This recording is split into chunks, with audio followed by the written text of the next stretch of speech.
Boa noite, pessoal. Vamos retomar a partir de hoje o nosso, paisagismo em cena. Paisagismo em cena deu uma trégua de janeiro até agora e hoje a gente retoma ele com uma palestra, uma aula aqui muito interessante.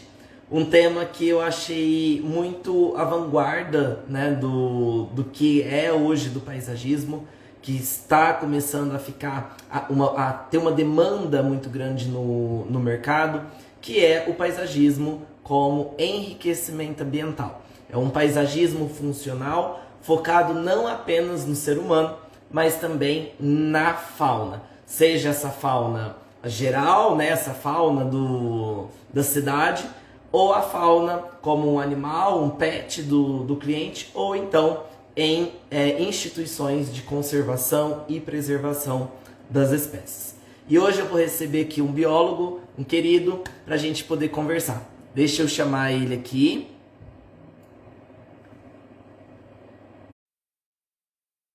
Vamos ver se... Aí.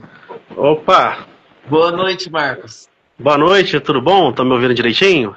Sim, tudo certinho. E você, me ouve bem também? Perfeito. Tá tudo tranquilo, dá pra ouvir bem. Só afastar um pouquinho a câmera aqui. Pronto, acho que agora sim tá melhor, né? Marcos, seja muito bem-vindo aqui na nossa escola. É um prazer te receber. A gente tem aí muito assunto para poder conversar.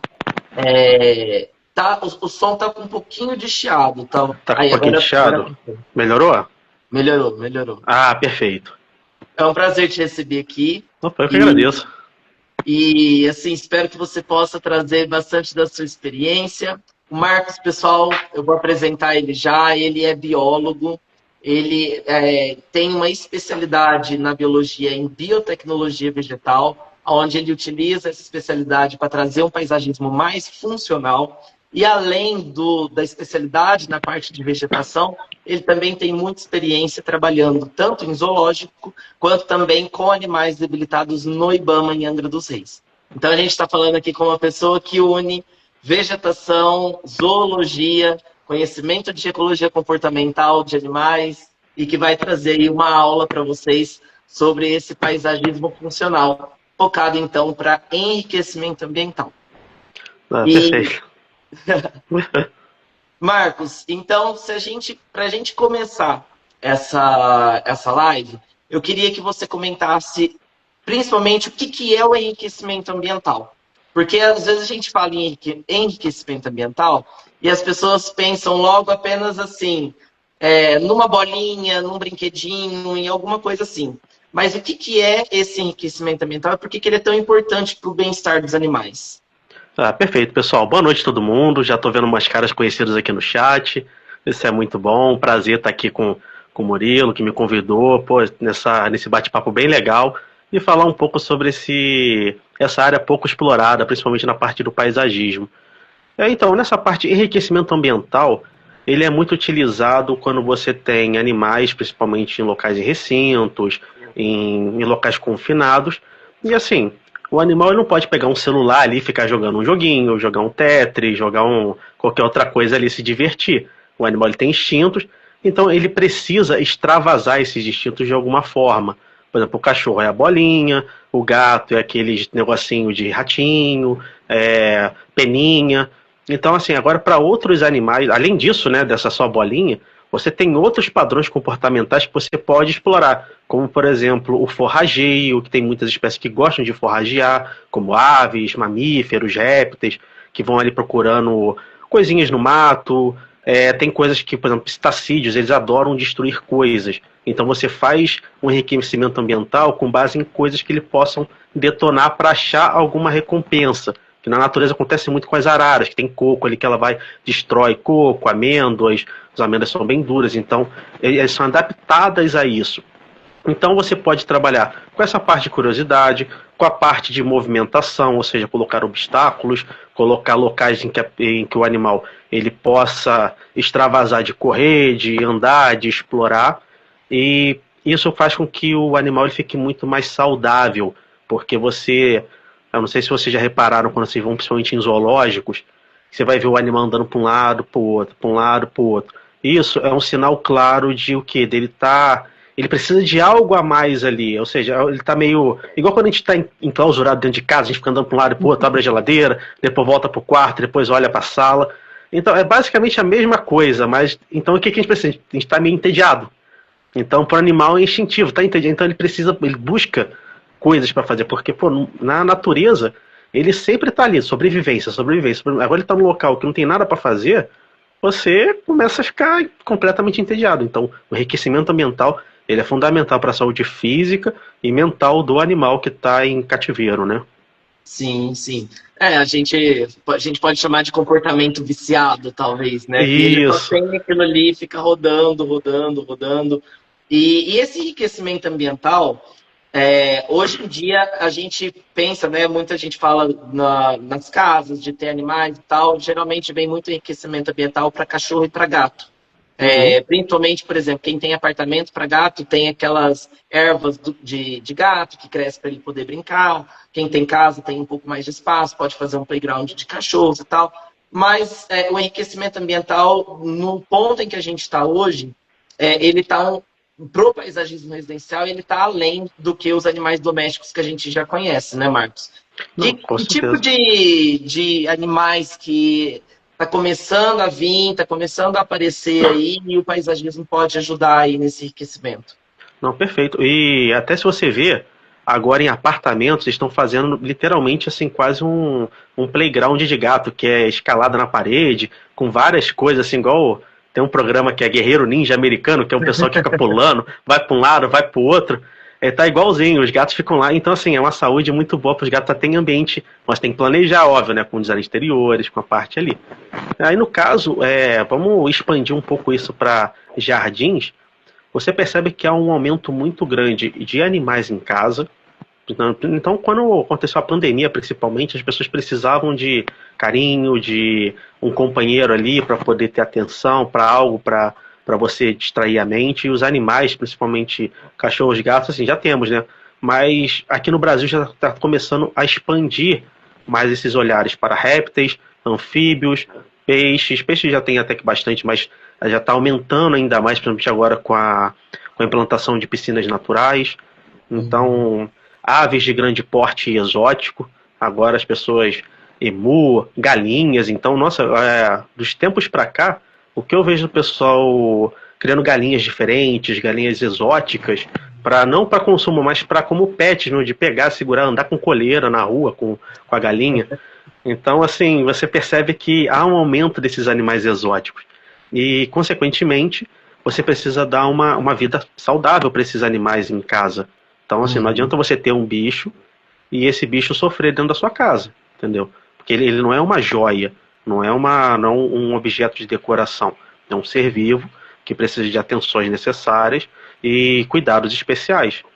E o legal, que eu acho assim que, principalmente animais exóticos, ele já tem um preço elevado. Então a pessoa que quer ter esse bicho, ainda mais com o advento da internet, ele pesquisa muito, ele quer ter certeza que aquele bicho vai estar saudável, que aquele bicho vai estar bonito, para assim, pelo menos a maioria dos casos, né? Então não posso generalizar todo mundo, mas assim, então a pessoa começa a entender que ela precisa de um espaço legal para o bicho, para um enriquecimento ambiental, para um cuidado especial. Aí é que entra o paisagismo, que ele pode adentrar isso, porque eu já tive muitas experiências assim de ir em locais em que a pessoa tinha uma ave exótica, uma arara, um emu, um papagaio, um tucano. Então, assim, e até répteis grandes, pode tipo uma piton, né, pode ter 2,5 metros, tá ali. Então, assim, a pessoa precisa de um local para que ele possa interagir ali com o ambiente. E o que acontece? Você faz um paisagismo, você faz uma arquitetura linda, maravilhosa, quando vê tem um bloco gigante de uma gaiola ali na frente, que não foi pensada, o cliente que foi lá colocou, e vira aquele elefante branco na sala, né? Que fica uma coisa assim completamente dispare da proposta arquitetônica.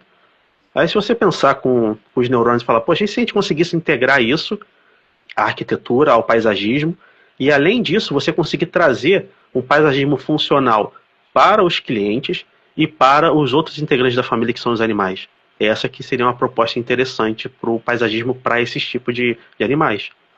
Sim, sim. E aí esse paisagismo, porque a gente não pensa o enriquecimento ambiental apenas para exercício, né? Para eles se manterem ativos. Tem alguns outros tipos de enriquecimento ambiental que a gente pode acrescentar no projeto, além dos exercícios? É igual, por exemplo, a caça. É interessante. Você pode ter animais ali que você, por exemplo, vamos supor uma serpente, um réptil que vai e gosta de predar peixes. Você pode ter um laguinho ali exclusivo para a predação de peixes. Ou você pode ter, por exemplo, eu estou falando de répteis que recentemente eu achei um rapaz muito interessante, que ele fez quase um jardim do Éden. Ele fechou, fez uma greenhouse com várias plantas, botou um lago e tem vários répteis, anfíbios, tudo em volta, ele fazendo um ecossistema muito interessante. Mas assim, é legal que, igual, tem répteis que gostam de comer ovos. Então você pode colocar esses ovos, por exemplo, num ninho artificial ali, em que ele possa entrar ali e possa pegar. E, Uhum. e nessa parte técnica, até assim, do enriquecimento também, e até a parte estética, eu vou falar até sobre aves, que é mais comum. A pessoa faz uma gaiolona, assim, tá Deus dará, né? Coloca um monte de planta, quando vê a planta tá morrendo toda. Aí é por quê? Porque o ácido ali, o ácido úrico, tanto nitrogênio naquelas fezes ali da ave, que ela começa a cair nas plantas e começa a queimar tudo. Então Ah, até isso então, o que você pode planejar? Você pode ver como é que é a trajetória de voo das aves, principalmente no seu recinto, e você utilizar plantas em locais que são de menos frequência de voo. Por exemplo, alguns cantos, algumas coisas assim que você consegue fazer uma área legal e as plantas não vão sofrer. Você pode esconder os locais, por exemplo, de tratamento. Você tem recintos que você precisa de segurança, né? Ou seja, de uma portinhola que você entra, fecha e você abre de novo. Você pode fazer alguma coisa ali para esconder essa portinhola. Então, assim, tem várias coisas que você consegue fazer, que você consegue aumentar a quantidade de coisa ali dentro do viveiro para que a ave consiga interagir, o animal em si, o mamífero, ou seja lá o que for, e você consegue trazer uma coisa harmônica, uma coisa assim agradável aos olhos, esteticamente agradável. Então você junta o uhum. útil ao agradável. Sim. Então, gente, presta atenção que quando a gente fala no paisagismo de enriquecimento, para não cair muito na questão como se fosse uma caixinha que você tem que fazer um checkpoint que tem que constar. Aqui a gente está falando de projeto de paisagismo. O projeto de paisagismo, ele amarra toda uma construção. Ele amarra a arquitetura, ele amarra o contexto que essa arquitetura está inserida, e quando a gente traz mais esse elemento, ele também tem que colocar esse viveiro, esse lago. Olha só, você comentou de lago, nunca passou pela minha cabeça a questão do lago como realmente uma espécie de viveiro, né?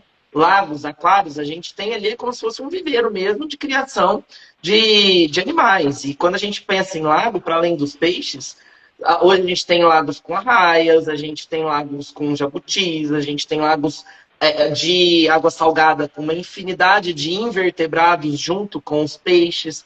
Então, assim, tem uma série de situações para que a gente consiga fazer, por meio do projeto de paisagismo, algo harmônico, algo que não seja um grande bloco ou de grades, ou de vidro, ou no caso, por exemplo, de aquários internos, de LEDs azuis e cor-de-rosas, porque geralmente é isso que é a iluminação desses locais. Então, o enriquecimento ambiental, a gente pensa num projeto de paisagismo com foco no bem-estar do animal, mas esse bem-estar, esse animal, esse local que a gente vai projetar, nós estamos pensando um local. A gente não está pensando e projetando um animal. É um local para a vida com qualidade desse animal. Também impacta a vida de quem vai usar ali. E esse impacto vai para além da questão estética. Como o Marcos falou, a questão funcional de ser prático, de você fazer uma limpeza, de você poder lavar. Até eu queria que você comentasse disso, que na conversa que a gente teve antes, você tinha comentado, né, de um caso que você chegou para poder ver, e a coisa já estava um pouco mais adiantada, e você falou que se tivesse o projeto desde o início, poderia ter pensado uma forma do escoamento de água, da limpeza do local. Então, são questões práticas do dia a dia que também vão impactar a vida do animal, né? Por exemplo, a questão da limpeza daquele espaço. Perfeito. Não, é realmente assim, você tem que pensar como um todo. É igual, qualquer coisa que você implanta, até como um jardim em si, o que você pensa? Você pensa na médio e longo prazo. Então o paisagista, ele sempre tem que pensar assim. E com relação aos animais, e é interessante por quê? Porque eles são, assim, cada animal, ele tem um raciocínio, ele tem um jeito diferente de ver o espaço. Então, se você não chegar ali pro seu cliente, por exemplo, ele tem sei lá, um labrador. Você já sabe que o labrador ele gosta de correr, gosta de brincar, gosta de água, ele tem uma energia. Mas tem cachorros que às vezes eles são mais energéticos ainda. Ou eles são calminhos. Às vezes ele não gosta, por exemplo, tem cachorro que não gosta de pisar na grama. O cachorro é tão. Então, assim, tem jeitos de cachorro. Assim como tem aves que gostam de voar para um lado para outro e outros que gostam de ficar na dela. Então, assim, para quem quer fazer um tipo de serviço desse para animais, ele tem que entender como é que é um padrão comportamental geral, caso a pessoa vá adquirir antes, vai adquirir depois de fazer o recinto. Então você vai ter que ter essas possibilidades. Ou se a pessoa já tem, entender como é que é o comportamento desse animal. Então, por exemplo, você tem um cachorro que adora correr, você não vai fazer um negócio que vai ter um monte de planta ali bem delicadinha, entendeu? Que o cachorro vai destruir tudo, vai cavar, vai não sei o que. Então, o que você tem que fazer? Tem que fazer uma área delimitada para ele. Dependendo da quantidade de cachorro, a grama não aguenta, vai ficar cheia de pontos de urina, que, né, que tem, a urina vai queimando a grama.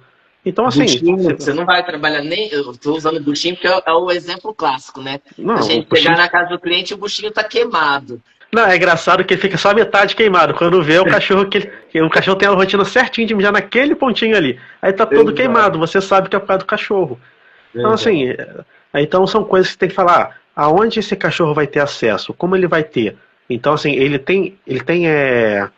gosta de mexer, ele gosta de fuçar, ele tem o hábito de comer plantas, ele tem o hábito de comer qualquer planta ou só plantas específicas? Que aí você já entra. Então, eu não posso utilizar plantas tortas, já que esse aqui come tudo, destrói tudo. Ah, não, ele é bem de boa, ele vai ali, às vezes ele tá com uma dorzinha na barriga, ele vai comer um matinho, alguma coisa, então eu já posso usar umas plantas um pouco mais tranquilas ali, para colar. Então, assim, então você tem que ver, você tem que realmente planejar, você tem que entender como é que vai andar o contexto da família como um todo e dos animais. Aí sim você consegue fazer um bom paisagismo para todo mundo ficar tranquilo. Isso eu ia chegar nesse ponto. Da necessidade de que quem for fazer, se chegar a esse tipo de projeto, precisa ter um conjunto de conhecimentos que nós que somos biólogos, a gente acaba tendo na nossa formação, mas que às vezes quem vem de outras formações precisa correr atrás disso depois. Então eu queria que você já deu uma fala que eu achei muito importante, que é entender o comportamento do animal que está ali. Né? E aí, gente, cada espécie tem um comportamento. Aves vão ter um tipo de comportamento, cachorros, outro, gatos, outro. E assim, tem que buscar isso, porque você vai fazer o enriquecimento ambiental para que ele não adquira comportamentos viciados. Então, se você não entende como que aquele animal se comporta, se ele é um animal mais diurno, se ele é mais noturno, se ele gosta de toca, se ele gosta, como o Marcos comentou, ele tem um comportamento de forrageamento, um comportamento de caça. Então, o projeto de paisagismo pode, por meio do conjunto de vegetação, por meio de elementos construídos também, por meio de água, por meio de lagos, trazer esses espaços dentro ali do local onde eles vão estar, que vão estimular esse animal. E não apenas estimular, mas também acalmar ele quando ele precisa estar mais calmo. Principalmente no momento que o animal vai dormir. Muitos animais gostam de tocas, né? De um ambiente mais calmo, de um ambiente mais quieto, menor, de um ambiente bem pequenininho. Geralmente, animais não gostam de ficar no descampado quando está dormindo. Então, o projeto de paisagismo precisa estar de olho nessas questões para que vocês consigam executar o melhor, tanto para o seu cliente, mas o seu cliente, nesse caso, o principal vai ser o bichinho. Exatamente. Tem até uma complementação. Se vocês repararem em aves, você não pode deixar, por exemplo, um ambiente completamente exposto. Porque se você deixar um local em que a ave se sente insegura, né? Então ela começa a ter estresse, começa a perder pena, começa a ter muito... É sonorização, que se eu não me engano, que fala que você percebe que a ave não está bem. Então isso às vezes é um problema em que a ave ela se sente muito exposta. Então você tem que ter ambientes ali, por exemplo, ambiente que não seja um pouquinho mais fechado, no sentido de um teto, uma parte ali mais enclausurada ali, porque às vezes passa uma sombra de um urubu, ou até de um falcão, de um predador. Então, assim, ele pode ir e até predar a sua ave, dependendo se ela estiver ali no cantinho. Já teve casos, acontece muito, principalmente com passarinhos em gaiolas, eu particularmente não gosto, mas acontece que aparece um gavião, ele dá-lhe o bote do gavião, né, o ataque dele, consegue machucar e até matar o passarinho que está numa gaiola. Então, se der bobeira, você pode perder a ave. E ela, imagina, você está num local que você está completamente exposto, está numa caixa de vidro no meio de um campado. Você fica com aquela sensação, poxa, eu estou completamente exposto. Sim. Então é legal você ter, por exemplo, galhos para mais árvores, no sentido assim dele poder entrar ali e ficar enclausuradinho ali, pô, tô se sentindo seguro. Tem algumas, por exemplo, hamsters, roedores também, mustelídeos, furão, essas coisas também adora ficar em tocas. Então, se você for fazer um ambiente desse, é legal você ter tocas assim para ele poder se esconder, para ele poder ficar. Então, isso aumenta muito a qualidade de vida do animal. Sim. E lembrando, gente, de novo, esse negócio do comportamento, igual o Marcos citou os furões, às vezes tem animais que cavam. Então, o solo, se vocês deixarem o solo sem nenhuma contenção, não for um solo que vocês façam uma base de concreto, levanta a parede e põe a terra depois por dentro, eles vão embora. Exatamente. E eu já tive uma experiência já com isso. Eu já tive um coelho num sítio em que ele foi embora pelo túnel. Ele passou por uns 2, 3 blocos de cimento para baixo. Ele passou, fez um buraco e foi embora. Então, assim, realmente, você tem que pensar nisso. Você quer fazer um ambiente que ele possa cavar? Então você faz uma contenção de blocos ali, faz um contrapiso, enche de terra e coloca. Não, eu quero deixar assim, certinho, botar uma grama artificial, colocar ali bonitinho. Aí sim, ele pode mexer. Aí, cara, você não tem problema. Não, pelo amor de Deus.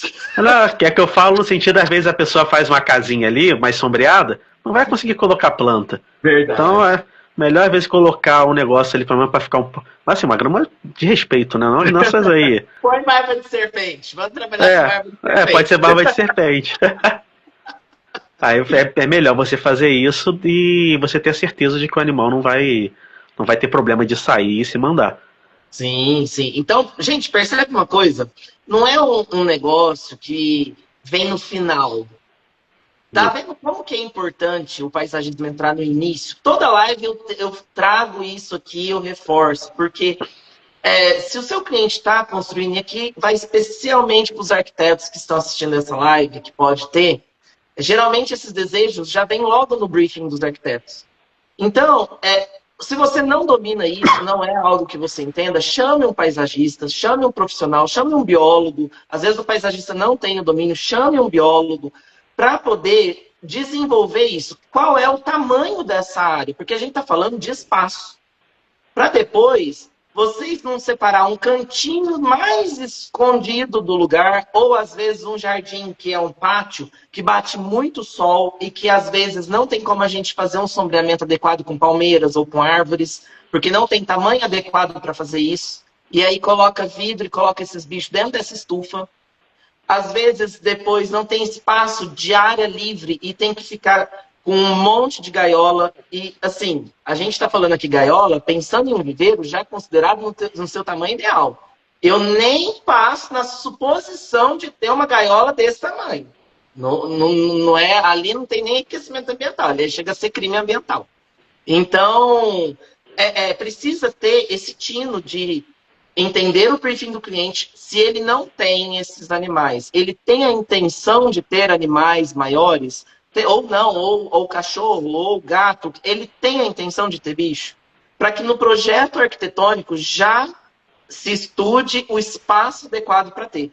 Porque, Marcos, não é qualquer tamanho, né? Por exemplo, uma pessoa que quer ter aves, psitacídeos, ou tucano, ou marara, ou até mesmo as galinhas que você comentou.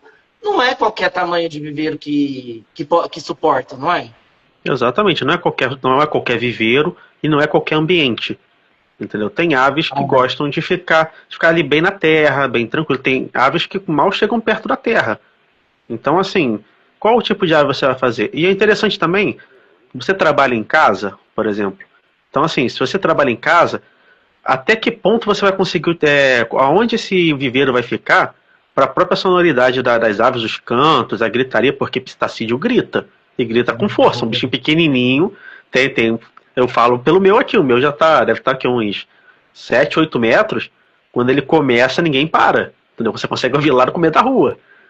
Então assim, como é que você pode fazer um tratamento, por exemplo, acústico, onde é que esse espaço vai ficar, mas também igual que você falou, poxa, não é botar lá no cantinho o local, porque tudo que fica no canto fica jogado.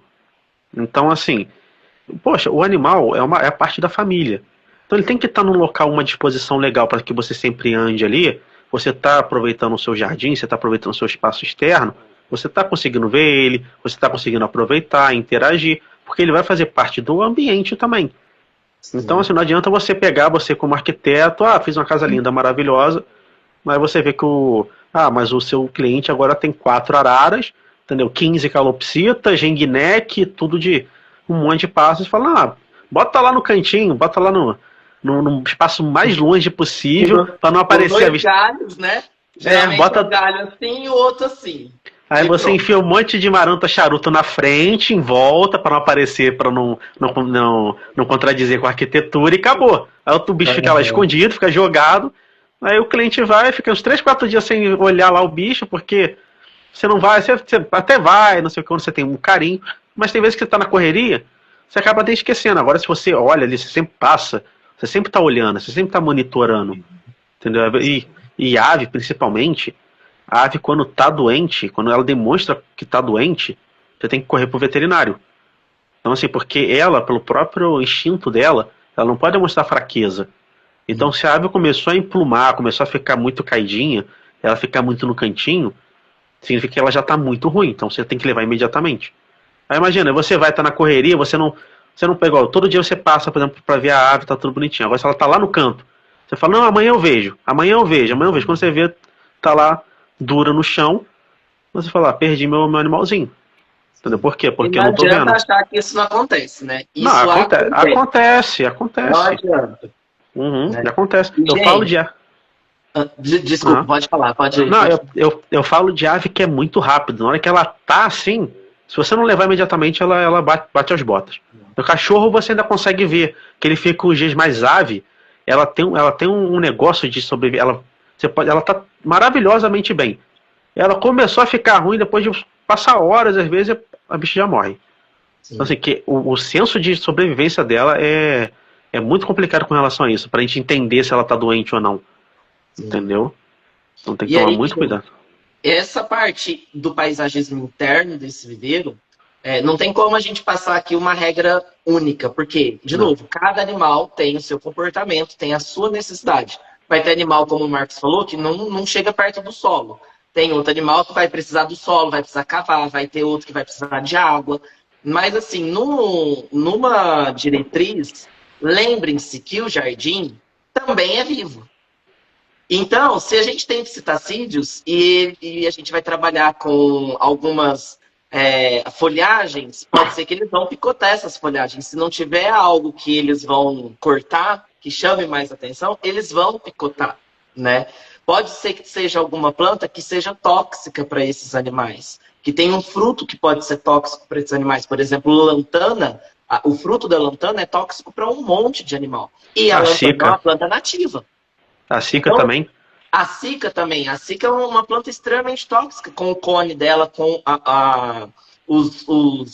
aqueles coquinhos, né? Tem um termo técnico, eu vou chamar de coquinho, coquinho, mas aquilo lá é extremamente tóxico para vários animais. Então a gente tem que tomar cuidado quando nós estamos lidando com vida. Eu não estou falando de bicho, de planta, eu estou falando de vida, né? Essas interações... mas eu trabalhei com uma planta nativa. Mas até a planta nativa pode ser tóxica para aquele animal. Porque geralmente esses animais não são nativos. Até porque animal nativo bonito está na natureza. Mas geralmente eles não são nativos. A mesma questão histórica de que a gente tem tão poucas plantas nativas e tem muito mais exóticas no paisagismo, é a mesma questão com os animais. É muito mais interessante, né, para dito de status, ter um animal extremamente exótico do que ter um animal mais comum. Então, precisa ter esse cuidado de que essas plantas também vão ter que ter cuidado, vai precisar molhar. E aí, esses animais, eles aguentam muita umidade no lugar? Eles aguentam essas plantas sendo molhadas sempre? Né? Eu vou trabalhar essa vegetação fechando mais, tampando mais o sol, deixando mais ensolarado esse local. Que jeito que eu vou trazer um sombreamento? Geralmente, aves precisam de muitos puleiros. Então, eu vou ter uma árvore dentro, ou vou ter um jasmim manga menor, eu vou colocar ele em vaso, eu vou colocar ele em chão. Se a gente tiver que ter um contrapiso, não vai ter como plantar muita coisa com um contrapiso com animais que cavam. Então, tudo isso são diretrizes de projeto para a gente trabalhar a melhor solução possível para esses animais, para esses espaços. Exato. E outra coisa também, isso a gente está falando de pet, mas a gente pode fazer também enriquecimento ambiental, enriquecimento no sentido de oásis urbano, que já é uma outra pegada que você pode fazer, que é muito interessante para os animais silvestres, que até eu estou dando uma olhada aqui nos comentários, tem umas coisas que a gente pode depois responder, que vai entrar nisso. Vai entrar nisso. Que é igual, principalmente tem um caso muito interessante, que se você for ver, que tem uma planta chamada Spa alguma coisa, eu me esqueci, que ela é muito utilizada em arborismo urbano, que ela é um veneno para abelha. Isso aí, espatódia, isso aí. Pra você ver, então assim, é uma coisa que tá aí, tá matando a abelha, adoidado. Por quê? Porque a gente tá colocando aqui, ela às vezes tá ali bonitinho, ela vai pegar o pólen ali, vai pegar o néctar, e dá problema para ela. Tem uma outra também que vai dar esse problema. Então assim, se você não planejar isso, não planejar as plantas certas, no local certo, na medida certa, você dá problema para os animais que você tem, os animais que estão ali ainda, que estão fazendo os fatores bióticos ali naquele local. Sim, sim. Isso que você falou é muito importante, que a gente às vezes está com a escala do viveiro. Mas tudo isso que a gente está falando, que é aplicado no viveiro, né, no recinto, isso se expande para um paisagismo urbano. Por quê? Eu tenho uma fala que eu sempre falo. Natureza chama natureza. A partir do momento que você tem uma fauna, você vai chamar outra fauna. E não tem como a gente pensar e falar em paisagismo sustentável, ecológico, o que quer que seja, pensando apenas, planta nativa, planta nativa, planta nativa. Gente, a natureza vai chamar a natureza. Então, junto com a planta nativa, na cidade, vai começar a atrair uma infinidade de fauna que está ali agregada, que está ali em interação com aquela natureza. E não tem como a gente falar em cidades sustentáveis, tirando a variável biodiversidade de fauna dessa equação. Não tem como. Né, Marcos? Porque eu costumo falar que o pessoal ama biodiversidade, até aparecer a primeira aranha. Não, o pessoal parece que quer fazer uma cirurgia no jardim, que deixa o negócio tão ascético assim do negócio, que não, se te falar que tem minhoca na terra, a pessoa vai jogar veneno para matar, mas que é a planta bonita. Exato. Ó, tem uma pergunta aqui, tem 3 perguntas aqui. Primeiro do TripoWX. Pode casca de pinos para répteis também. Eu não entendi o que se utiliza pode casca de pinos nos répteis? Ele trabalhou comigo no zoológico. Então, assim, ele é o que manja de répteis. Qualquer dúvida que eu tenho, eu falo diretamente com ele. Porque ele é o cara, ele manja. Assim, de qualquer coisa com relação a isso aí, faz mal. Não, pode casca de pinos, depende do réptil, né? Porque tem alguns, por exemplo, geckos, que são aquelas lagartixas de... alguns que ele pode... Ele começa a meio que assim, ele vai buscando cálcio, vai buscando alguns materiais, alguns sedimentos na natureza que ele faz, começa a lamber o próprio solo. Ou até quando ele vai se alimentar também, ele vai e acaba ingerindo aquilo e dá compactação no intestino. Então alguns animais, principalmente igual está falando ali também, as cobras também pode dar compactação também nisso, porque o próprio sistema digestivo, e o sistema digestivo deles, a maioria das vezes é lento, é muito lento. Entendi. Então não use casca de pinos para répteis. Melhor não usar casca de pinos para répteis. Qualquer coisa assim muito poroso, principalmente animais pequenos, entendeu? Não é interessante, porque a carga que ele vai consumir, ele até pode tentar ejetar, né? Vai defecar aquilo. Mas tem uma carga, quanto mais ele vai comendo aquilo, mais pode ter a chance de compactar. Isso acontece muito, às vezes o pessoal inexperiente faz um terráriozinho ali, aí quer fazer um ambiente bonitinho, com areia e tudo. Ah, o animal vive na areia, coisa e tal. Mas assim, o cativeiro é diferente, entendeu? Você pode tentar recriar o local, mas assim, são ambientes diferentes, Sim. entendeu? Então assim, o ideal é você, com esse tipo de animal, você tem que pesquisar para ver se ele é capaz de sobreviver naquele local ali sem você ter esses problemas de saúde. E acontece muito isso. Principalmente o pessoal que tem os geckos, acontece demais. Eu já tive experiência, né, com esse animal, em que a pessoa coloca areia e, sei lá, tá vendo o bicho lá lambendo, que ele vai tentando pegar o cálciozinho dele, tá lá lambendo, e porque é um animal noturno, na verdade. O gecko é noturno, então o cálcio dele, ao invés de ser pela luz do sol, ele pega pelo pozinho, né, que você coloca um suplemento vitamínico. E aí ele vai ficar lambendo aquilo, quando vê, o bicho tá com uma barriga dura e morre. Aí você fala, por que morreu? Por causa de negligência. Porque o espaço não estava bem adequado. Não estava bem adequado para ele. Olha, o Cláudio Cruz está perguntando, você já fez paisagismo integrativo para quais espécies? Na época de estágio do IBAMA, eu já fiz até uma piscina para pinguim, entendeu? Porque naquela época, assim, quando a gente estava no IBAMA, a gente recebia muito animais debilitados, a coruja, jaguatirica, de tudo, e também aparecia muito pinguim. O pessoal pode achar meio estranho, mas aqui na costa aparece pinguim, na costa daqui do Rio de Janeiro, que são os pinguins de Magalhães, que eles fazem uma trajetória migratória ali, e de vez em quando eles passam demais e acabam se perdendo ali. E eles chegam muito debilitados, então a gente tem que fazer a reabilitação deles, tratar, alimentar, ver se está tudo certinho para depois soltar para eles seguirem o caminho. E a gente reparou que o IBAMA ali não tinha uma estrutura legal para um pinguim, né? Não é um local que você vai chegar, não é todo local que vai estar preparado para o pinguim.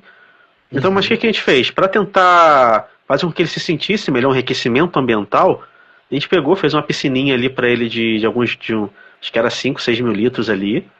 A gente pegava, literalmente, ficava igual uma criança. Pegava ele, botava ali 30 minutinhos ele rodando, brincando, jogando peixinho para ele comer ali, depois tirava. Então você via que tinha uma melhora da saúde do bicho. Você via que, assim, realmente, sei lá, demorava 15 dias para ele ficar bom, pra gente demorava um pouquinho menos. Você vê que ele estava mais espertinho, então ele se exercitava.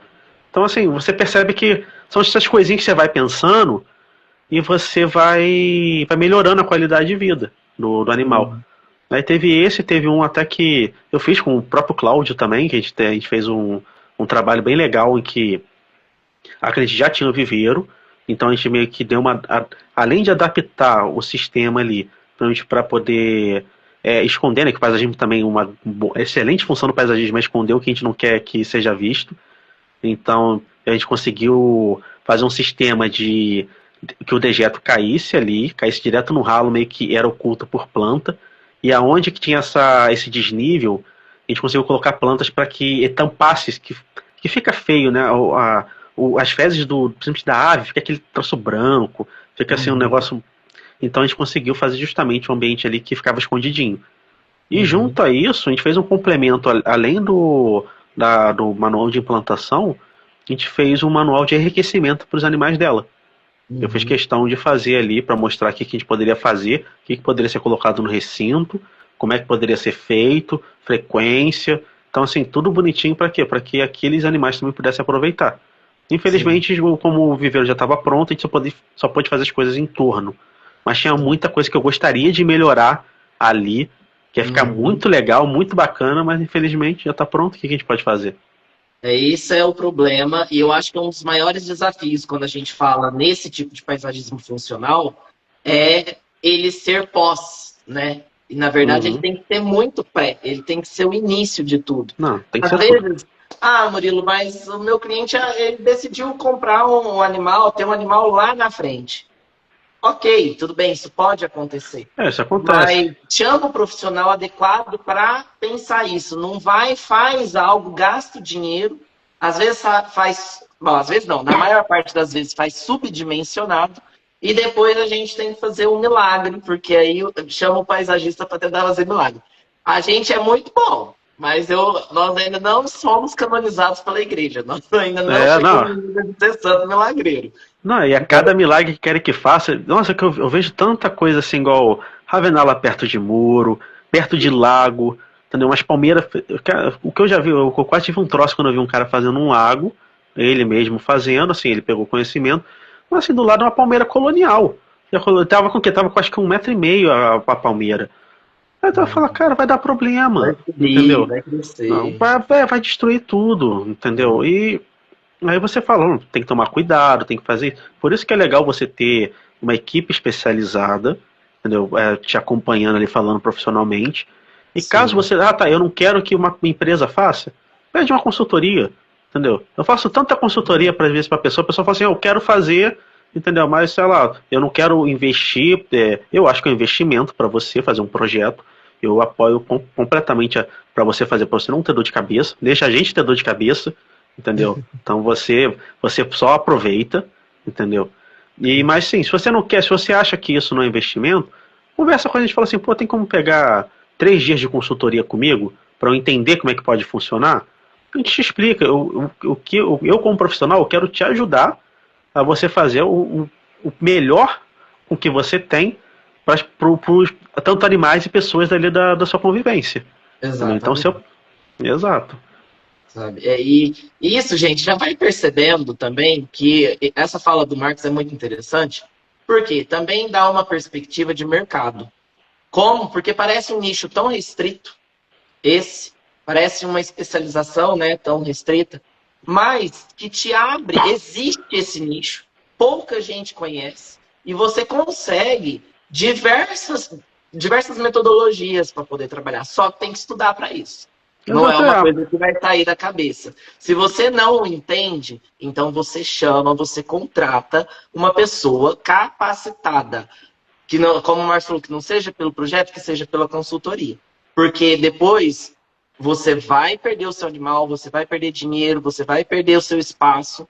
E o pior, hoje em dia, tudo tem câmera, tudo aparece na internet, todo mundo... E isso pode gerar, inclusive, questão, né, ser fichado como crime ambiental, dependendo do animal que você tem.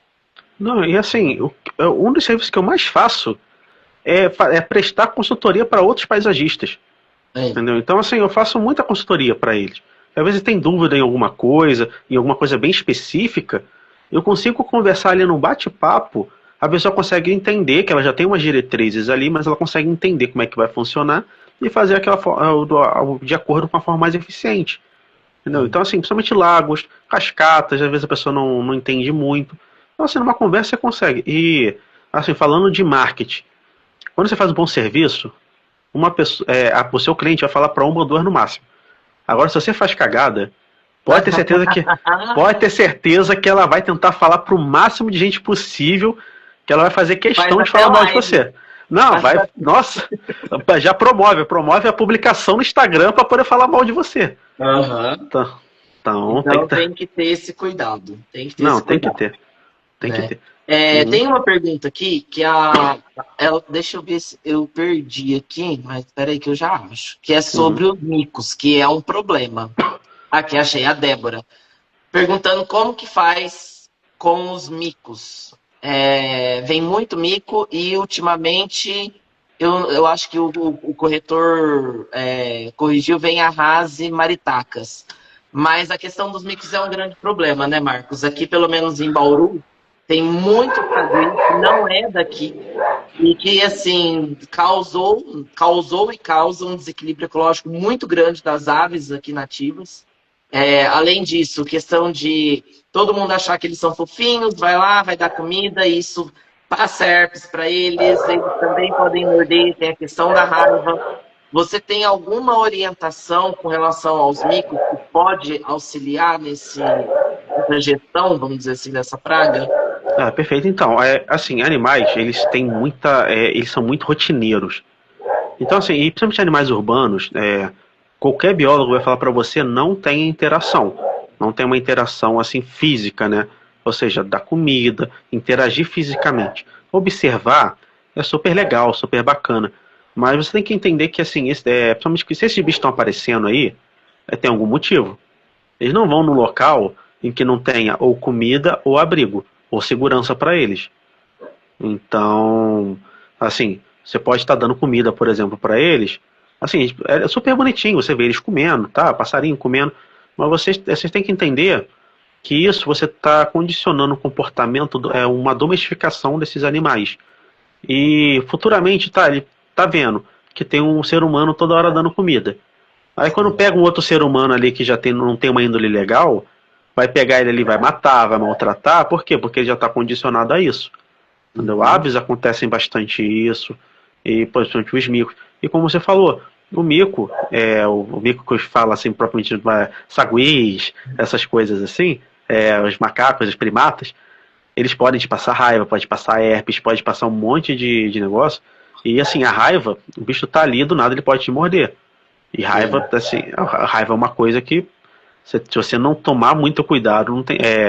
Se eu não me engano, ela não tem cura, a raiva. Você pode ter uma medida profilática, assim, antes, mas se você morder, tá tudo bem, quando você for ver, você tá contraindo, você pode vir a óbito. Então você quer ter esse problema, entendeu? Tem aves, ou as fezes de algumas aves, pode te passar doenças respiratórias. Então você quer ficar com um pulmão de ferro, digamos assim, com respirador, com essas coisas, para você e para sua família. Então não é melhor você deixar ali. Você quer ver alguma ave, alguma coisa? Deixa distante, faça ambiente assim, plante árvores ou plantas que atraem. Se você não quer, deixa o mais distante possível das suas, principalmente essas frutíferas, entendeu? Para você evitar esse contato direto. E lembrando também isso que você falou, principalmente das aves, que muitas das vezes não são aves daqui, são pragas que trazem também muitas dessas doenças. E que a gente está falando aqui de um paisagismo equilibrado. Eu já tive situação, gente, de o cliente querer cobrir uma jabuticabeira com tela para os passarinhos, bem-te-vi, passarinho, aqueles amarelinhos, como que chama? Sabiá, não pegar a jabuticaba. E sabiá é o terror dos lagos. Não, bem-te-vi, desculpa, bem-te-vi é o terror dos lagos, cara. Todo mundo que tem um lago tem problema com bem-te-vi. Porque eles vêm pegar os peixes. Eles adoram, cara, são pescadores ótimos. Então, mas o peixe ainda, você realmente não tem uma produção de peixe dentro do lago. Mas uma pessoa querer forrar uma jabuticabeira inteira para impedir a alimentação desses pássaros, que eles não vão ter contato direto. É isso que você acabou de falar, de não ter o contato direto, de você não ir lá cortar a fruta e colocar lá no comedouro. Não, tá lá. Ninguém chupa uma árvore inteira de um pedaço de jabuticabeira aí do tempo que ela produz, ninguém dá conta de chupar isso tudo de jabuticaba. E as pessoas fechar, querer esconder, querer colocar veneno. Eu já vi gente querer colocar veneno para poder matar. Então, assim, não dá pra gente ficar só na demagogia. Esse tipo de live vem muito para trazer esse esclarecimento. A gente chegou a conversar antes, eu tinha muito medo das pessoas acharem que a gente estava fazendo uma apologia para ter animal silvestre como pet. Acho que ficou bem claro que a questão não é essa. Aliás, ninguém aqui quer animal silvestre como pet. A questão é, vamos fazer um paisagismo realmente funcional, sem demagogia, que realmente vai trazer equilíbrio tanto para a fauna da cidade, quanto para a sua fauna, para a fauna que você tem. Porque ninguém vai deixar de ter um cachorro, uma galinha, um jabuti, um animal que seja, se a gente só estiver falando. Porque, infelizmente, no nosso país existe uma regulamentação legal, de mercado, tudo mais, que permite esse tipo. Então, que a gente possa fazer o melhor para que aqueles animais consigam ter uma qualidade de vida, um bem-estar e sejam felizes dentro desses espaços. E o paisagismo, ele é qualidade de vida para as pessoas e ele vai ser qualidade de vida para essa fauna também. Perfeito. Até falar sobre essa escada de jabuticabeira, você percebe quem foi o erro? Foi quem plantou a jabuticabeira, porque ela não nasceu ali, por acaso. Então, ou seja, quando a pessoa já fez o plantio dela, já deveria saber que frutíferas vão atrair pássaros. Entendeu? Se você não quer que atraia pássaros, não coloque uma frutífera. Entendeu? Se você... Desculpa, Uhum. pode concluir. Não, tranquilo. Então, assim, você percebe que o planejamento, nesse caso, ou o paisagismo. Então, as pessoas, pô, você gosta de animais? Gosta de ter contatos com animais? Então, assim, então vamos botar frutífero para atrair pássaro. Que tem muitos ambientes, principalmente assim, hotéis e resorts, que eles estão fazendo o seguinte, estão fazendo circuitos de observação de aves. Então você coloca determinadas plantas, determinados locais puleiros, em que você tira uma excelente foto quando o pássaro está ali. Então você sabe, sei lá, tem o currupião não sei quem, tem a arara não sei o que. Então você começa a botar plantas nativas ali, você consegue botar ambientes favoráveis para essas espécies aparecerem e você conseguir tirar excelentes fotos. Então olha só o planejamento que você tem que ter para fazer isso. Então, pode falar. Olha só, olha só que interessante isso, de você abrir até para o seu cliente. Às vezes o dono do hotel nem sabe que isso existe. E com o seu projeto de paisagismo, você vai abrir um novo nicho de serviço também para ele, de ecoturismo ali naquele lugar. Como que o paisagismo pode enriquecer e melhorar tanto os lugares, né? Então, gente, precisa ter essa vivência, ter esse olhar e nunca esquecer que a natureza chama a natureza. Aqui a gente está falando de animais maiores, mas a gente também, o Marcos mesmo falou da questão das abelhas, existe jardins que agora precisam atrair borboletas, por exemplo. Gente, não tem como, borboleta tem lagarta. Então, um projeto de paisagismo que tem o foco em borboleta vai ter que ter plantas hospedeiras. Por quê? A borboleta vai pôr o ovo nessa planta hospedeira que a função dela ali é ser destruída. É ser comida pelas lagartas para que elas possam fazer todo o processo, né, até virar a borboleta. Então percebam que, entendendo o funcionamento e o ciclo de vida dos animais e o comportamento deles, a gente consegue propor realmente as melhores soluções. Uhum. É legal. Eu acho super legal essa parte de insetos, principalmente porque eu já vi alguns projetos que eles faziam. Eles faziam um jardim como se fosse um borboletário e tudo. Eles faziam hotéis de insetos. Eles faziam plantas que atraía. E o que eles faziam com as crianças, até com os adultos ali na residência? Faziam um checklist dos animais, dos insetos que eram da fauna. Aí a criança podia ir explorando o jardim e vendo, achei uma joaninha. Aí pega, achei uma aranha tal. Fez aqui, achei uma borboleta assim.